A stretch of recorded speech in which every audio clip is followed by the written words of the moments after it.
49900， 49800那台车，一定要有一台那个车，对啊，才会到那个价位。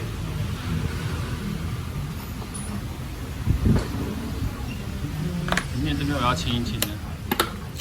你这个不是清，你这个是里面的离合器，应该弹簧断掉，离合器弹簧断掉。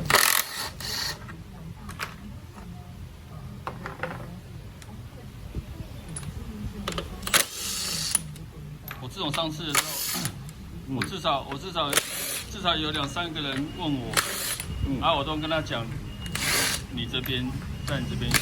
对啊，有保养很重要。你没有正常。我有跟他说我多少钱啦？那这我跟他讲说，每个人车子不一样，你要自己去找老板问。对。你问我的价钱是这样子啊，但是你车种不一样就价位不一样。你问我的话，你的对，他们都是雷霆的。都是雷霆，那就说差不多啊，都是差不多。如果说他们是要修曲轴啦、换气缸之类的，这个价位就差不多。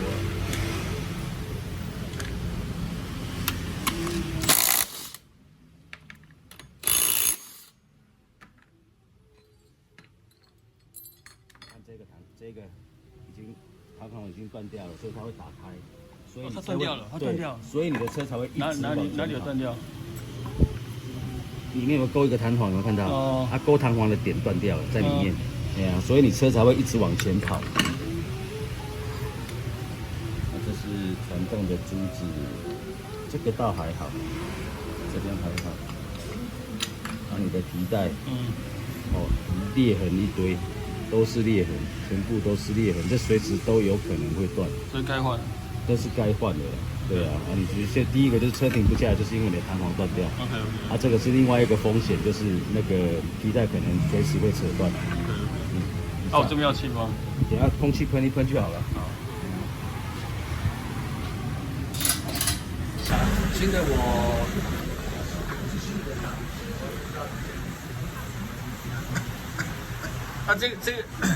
这个就是有时离合器的弹簧断掉，弹簧在哪边？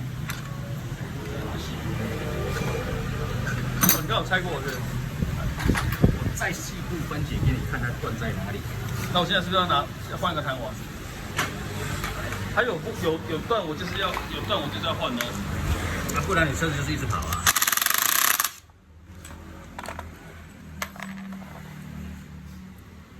这个弹簧在这里，你看哦，这个弹簧它勾住这个耳朵，它勾耳朵的地方断掉了，所以它必须要换这整颗。整颗？对，它没有办法换弹簧，它必须要换整颗，因为它勾弹簧的地方断掉，你再看清楚一点，它没办法换那个，它勾不回去啊，它没有在卖这个细部的东西啊，它就是一次就是一整颗，就是这样一整颗离合器这样子，然后就是再来就是，换这多少钱？看你去买，我再帮你装了，我的工资就是400块啊，你就看你跟他买皮带跟离合器这样子，看你要买原厂还是副厂的，价差很大哦，价差很大。如果我去隔壁买，对啊，去买我帮你装。